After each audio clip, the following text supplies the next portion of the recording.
which I like a lot. This is brand new to me because I've been kind of looking at this for the This past is week. kind of, I guess, slightly off topic, Hmm. but sort of on topic because it's about Valyria. It's like, um, what are your guys' thoughts about wild dragons that roamed Westeros? The ones no one could ride. It's like and that's because it's a bit about Valyria, and that was from Laura D. Like the non, and I guess the non-tameable dragons. Yeah, I mean the only wild dragons I know of that roamed Westeros were the ones on Dragonstone, right? The ones that were called the wild dragons, and a couple of them were eventually tamed, right? Sheepstealer was tamed. And they have found bones of old dragons in Westeros and as far south as Sephora. So they think they once roamed free everywhere, but for certainty, I couldn't say. Hmm.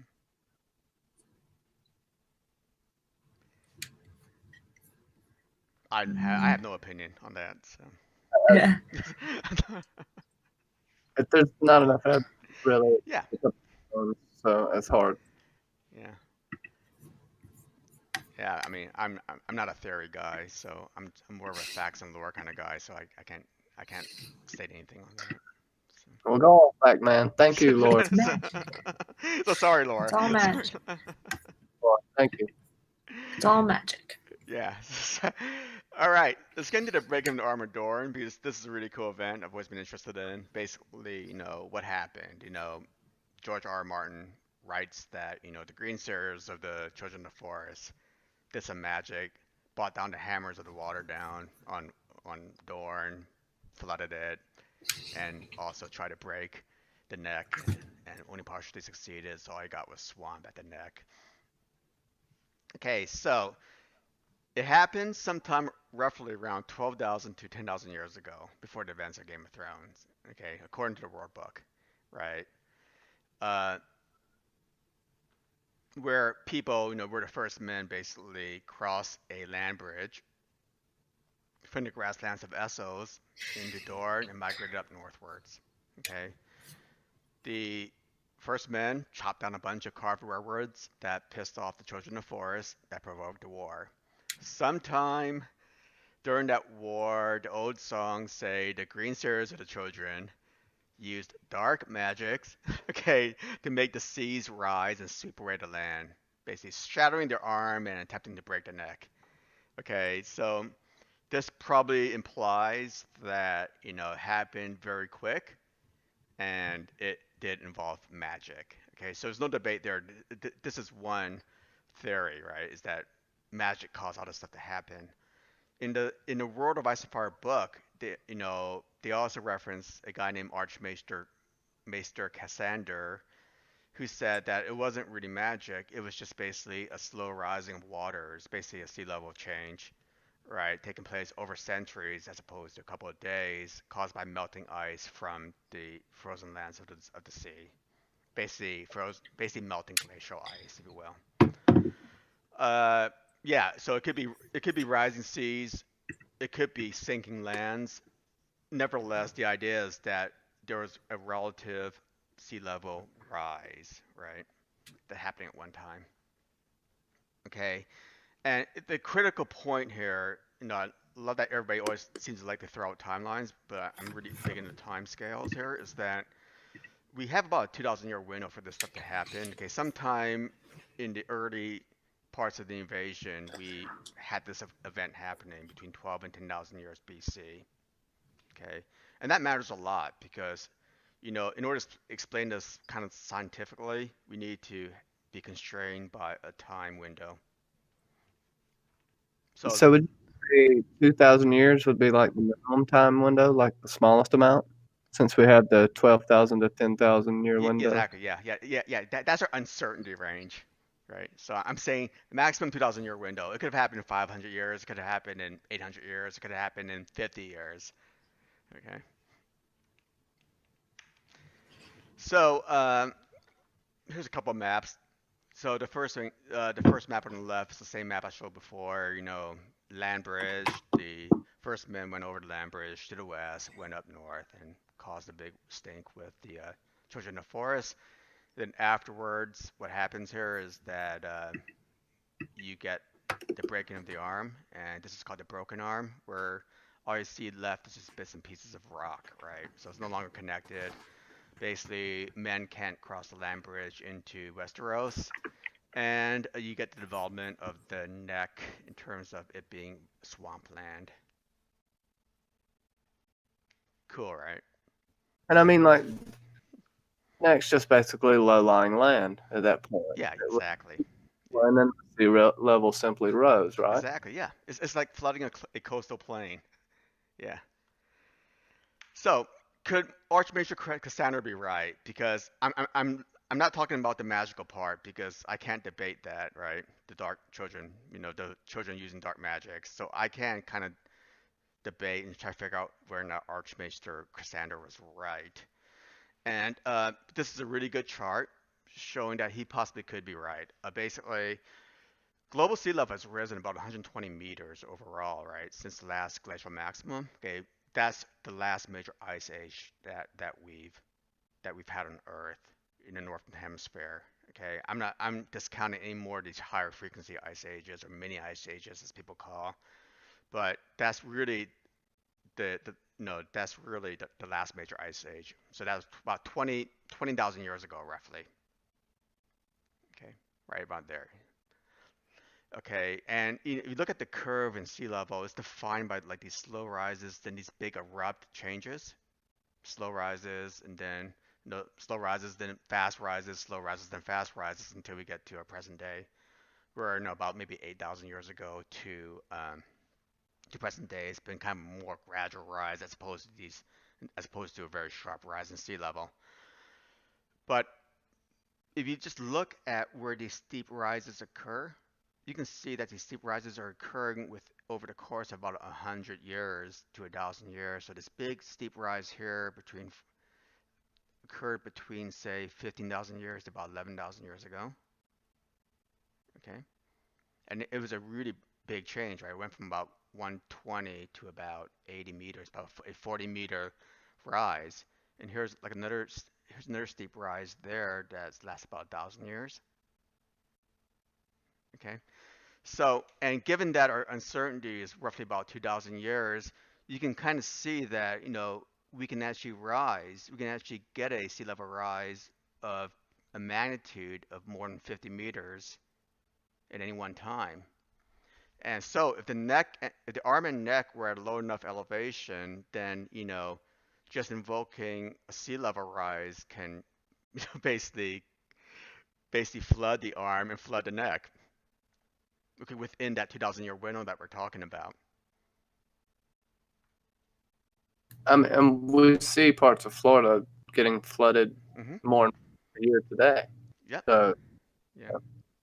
I mean, I saw a cool map that I had to figure outside of here, but it shows what would happen to Florida with basically a 6-meter sea level rise, and like Miami would just be all flooded.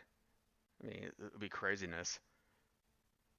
But I mean, all it takes is if you just look at an example from Earth history, all it takes recent Earth history that is too. So the measurements are pretty good. That a 50-meter rise, all it takes to flood something, especially if the arm and neck were at low enough elevation. I mean, 50 meters is 150 feet. Houston, Texas is at 80 feet elevation, just to give you guys context.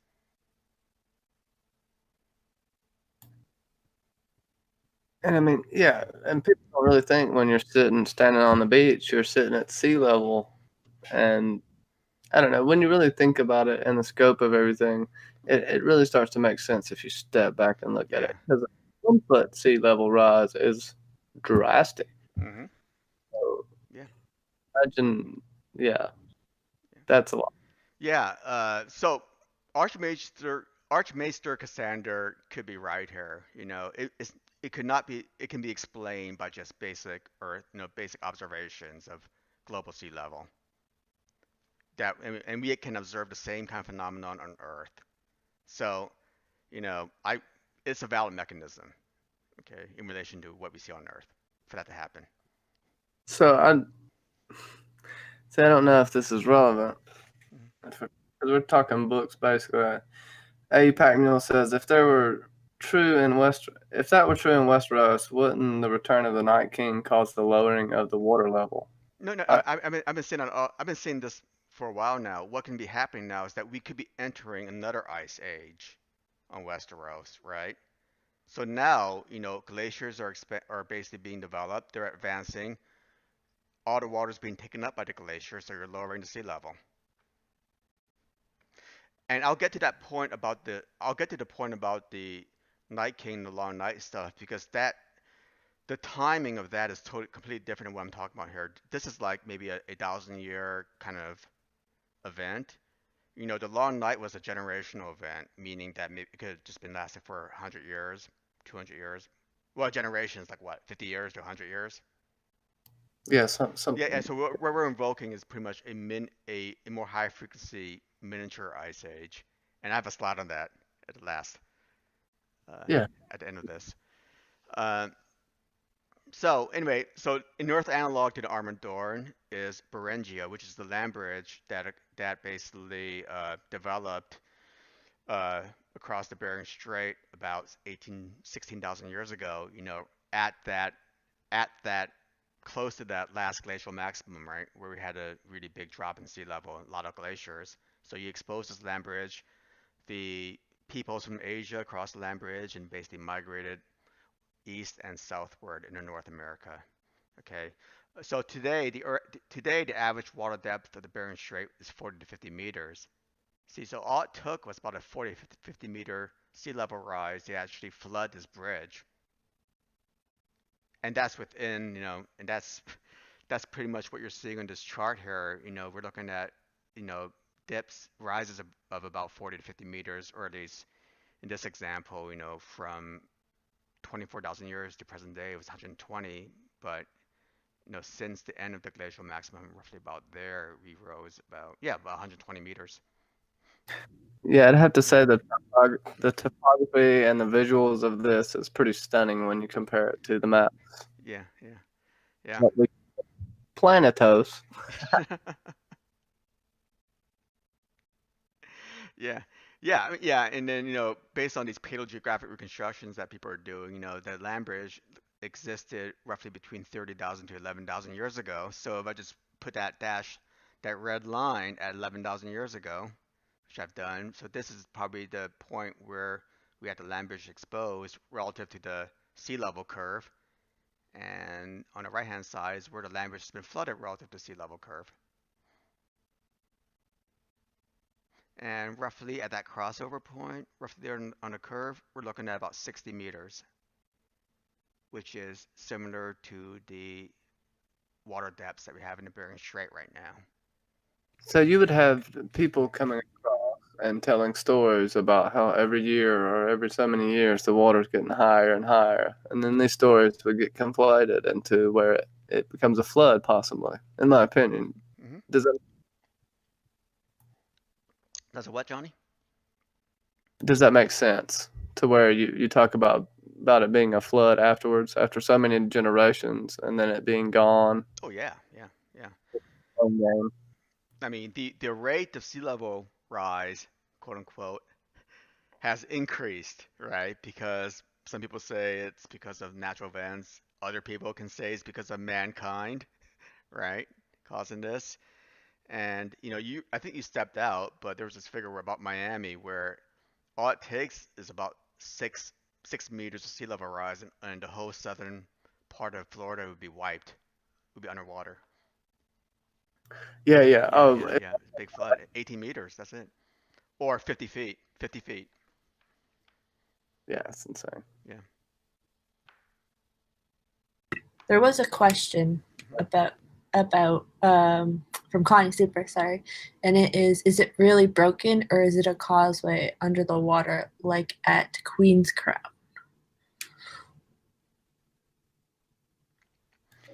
I think. Queen's Crown, Go ahead. right? Part of the Queen's Crown. I don't know. Go ahead. We're talking about the Arm of Dorne here, right? Is it really broken? Is that what she's saying? Yeah, yeah. I think what you're seeing in the Arm of Dorne is basically the stepstones is just basically remnant topography. So those are the areas which haven't been totally completely flooded yet. But it's broken enough that nothing can pass through it, right? That makes sense. Right. If you looked at the seafloor, it still looked the same as it did. It's just underwater, right? I mean, there would Yeah. be some erosion. You know what I mean? hmm So in terms of the Arm of Dorne, this is an event, or the breaking of the Arm of Dorne. This is an event that can happen in real life. Given what we know of Earth natural history, it can happen scientifically without the evocation of magic. It's just magic sounds cool because the way he writes it, everything happens in a short time. So once you start compressing timelines and everything like that, that's where you have to start invoking magic, right? It's all about scale, right? Magic occurs when you compress distances, lengths, and time. You need magic to basically get over those hurdles of scale. Well, also, it is a fantasy book, but it does use limited magic, I would say, for a fantasy book. Yeah. That's what I like about it. hmm Cool. So last slide, and then we're done. It's basically the long night. Okay, and this is what I'm working on right now, so it's totally incomplete, but it's kind of like a teaser. Could it represent a little ice age? And the term little ice age has been around for a while here because if you look, this is a very high frequency temperature plot. Okay, so what we see here is that, and so the left axis, okay, the left hand axis is basically the temperature deviation, and the lower axis, the horizontal axis, is basically years in AD, right? And what you can see here is that between the years roughly 1500 to about 1800 AD, we had a prolonged period of lower than normal temperatures. Okay, so this is very high frequency now. It's nothing to do with sea level here, right? But it's very high frequency. And what happened here was that it really affected Europe quite a bit. It brought colder, bitter winters in parts of Europe and North America, and it led to widespread crop failure, famine, and population decline. So could this be maybe an analogy to the Long Night, where we just kind of entered into one of these little ice ages, and we may be heading into one of those things right now, with the advent of the Night King and yada yada yada? Sure. I mean, it's within the same time scale. If that makes sense. Also, when you hear about the stories of the mini ice age back then, it's not like the stories of the Long Night. They, hmm you know, Eastern, sorry, Western Europe at the time, it was, there wasn't a lot of sun hmm and very cold, and people stayed inside the whole time, and it was a very miserable life. So I can definitely see that. Yeah. Some of the stuff makes sense, when you kind of look at, what can be causing little ice ages. And these things could be, lows in solar radiation, like you get decreased solar flares going on, heightened volcanic activity, perhaps, right? Changes in ocean circulation, variations in the Earth's orbit and tilt. Now we're talking about planetary issues here, and or all this stuff can all be happening in once and in conjunction with one another. So it would be like an additive effect.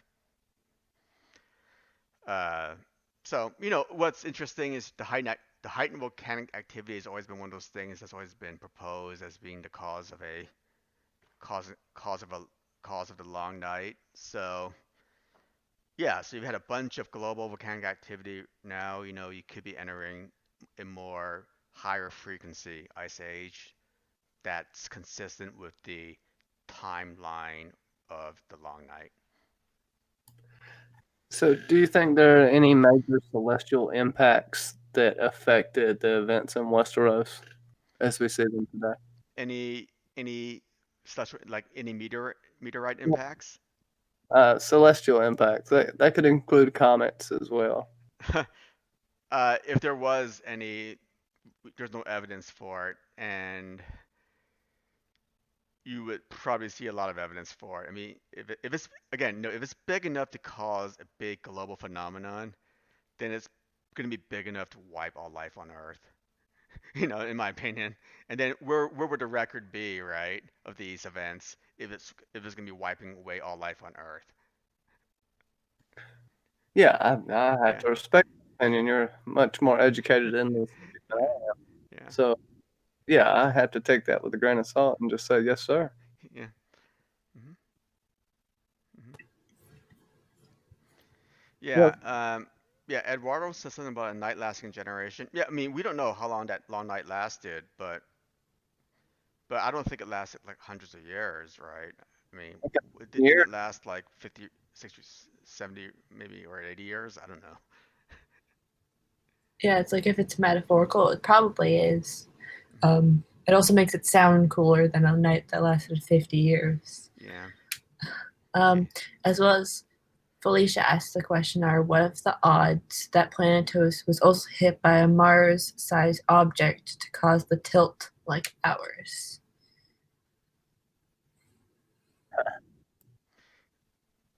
Again, if it did happen, it probably happened way in the past in Planetos, and then we're just kind of thinking of ideas about why it happened now.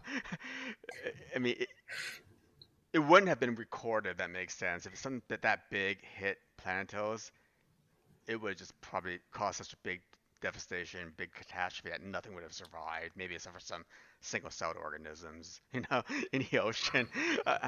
Yeah, that's all I'll say because I don't really know. they won't give a crap about writing it down at that point. Yeah, they got much more other problems than writing it down at that point and recording it. One alfalfa sprout out in the. Yeah. So I noticed you were trying to get through the end quick. You told everybody this is the last piece, I promise, and you know, I don't know. Do you have any final thoughts you would like to add, or Um. anything you'd like to just say in general? Uh, no, not really. I mean, it's just be be careful when you're trying to instill kind of science with fantasy because we are reading a fantasy book here. And if you're going to try to instill science with fantasy, just make sure that you're a little bit more informed. So, because the last thing you want to do is basically give uninformed opinions as fact to people. That's all. And is that your PSA for the day? Yeah, I guess. Because I guess. Yeah, just be careful because I did this 6 months ago, and it's good to always have this kind of rehash because I know that this is a big subject, especially when the show's not on. People are bored. They want to talk about different stuff. So Yeah, we have nothing to do, Milt, yeah. but speculation. So you got to help us out. So yeah. No, for a teaser next week I'll be or some other time. I'm not. It won't be next week because I don't have the time. But I like to go around and get into the geology of Winterfell too, because that's another thing I did a while back that should be rehashed too, because everybody loves Winterfell. Everybody thinks that you know there's a dragon underneath Winterfell, or everybody thinks that there's a volcano underneath Winterfell, and basically I'll be going through the steps of about how there probably isn't any of those things happening at Winterfell from a Oh, from a okay. scientific Earth process standpoint, as opposed to where I'm not invoking any kind of magic. Yeah, that'd be awesome. I'd love to have you on for that, or whatever you'd like to do. That'd be fantastic. hmm Are there any questions left in the chat, everyone? I mean, we do have a geophysicist. We'll take advantage of it in a good way, not like that. hmm Mackenzie, you have anything? Um, no, I kind of had like my question kind of answered after reading through the slide. But this is more of just like a historian question. It's like how they knew that this like that the land bridge was actually there. It's like that's more of like a historian type of question where it's like they knew that it was there and then they crossed it, like even though I guess at that time, oh, um, yeah, it's like how it happened, like how these things happened, and then how they blame it on the other people when it was either scientific or not. But I did do a mini poll in the chat, and I asked if people believed it was the children that caused the breaking of the Arm of Dorne, or if it was science, and pretty much everybody said science. So they're on your side. Woohoo! all 20 people in the chat. Yeah, I got something going on here now. You don't have to insult me while you're talking about the 20 people. No. I was messing with you, but no, but honestly, books are great, right? Right, the books are great, and there's this fantasy element to it. So, uh, who's to say that there isn't a combination of science and magic causing these events to happen?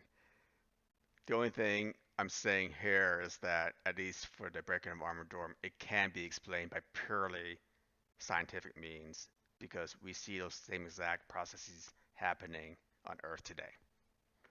And the Doom of Valyria is a lot different. We can't see that and we can't reconcile that. Yeah, exactly. And even just take a look at the maps, and they'll blow your mind if you look at the maps side by side. Mhm. There's a lot of stuff there, but definitely, I know that George is writing. Isn't he going to write more about that in the Fire and Blood series? And we might find out a little more, maybe. Yeah, maybe. It might answer some of the magic questions that we can't even. I mean, it's hard to really speculate on what happened. We have such little information. So, what we Well, do. it'll probably happen. It'll probably be written because it's all the Targaryens up until Aegon the Conqueror. So, for that one. So it'll probably at least hint at it. It may not like spell it out like this is what the magic is or this is the science behind it, but it's possible. They're also saying blame Milt. Felicia said hashtag blame Milt in the chat. Hey, at the very core, it's a fantasy novel series. Okay, that's all. That's all. At the very core. So yes, there's gonna be magic there, but some things we can't explain. Via other means. Aiden says if they claim to break the Arm of Dorne, what else did they lie about? Talking about the children. No. Did the children claim that they broke it, or did because the quote from the books is that the ode songs claim that the Greenseers of the Children of the Forest use dark magic. So who's writing the ode songs? It's probably the humans, right? It's the first men, probably. Make themselves look better. Yeah. So it's really the first men are claiming that, not the children. I mean, they're just blaming the children because they flooded probably prime real estate at that time. That's a perfect point.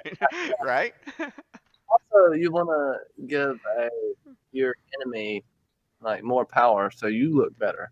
So you look like you defeated more powerful foe.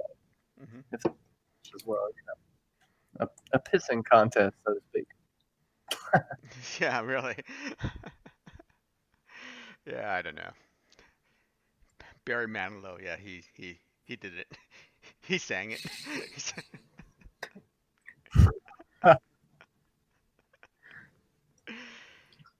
Anyway, well, I'm done, John.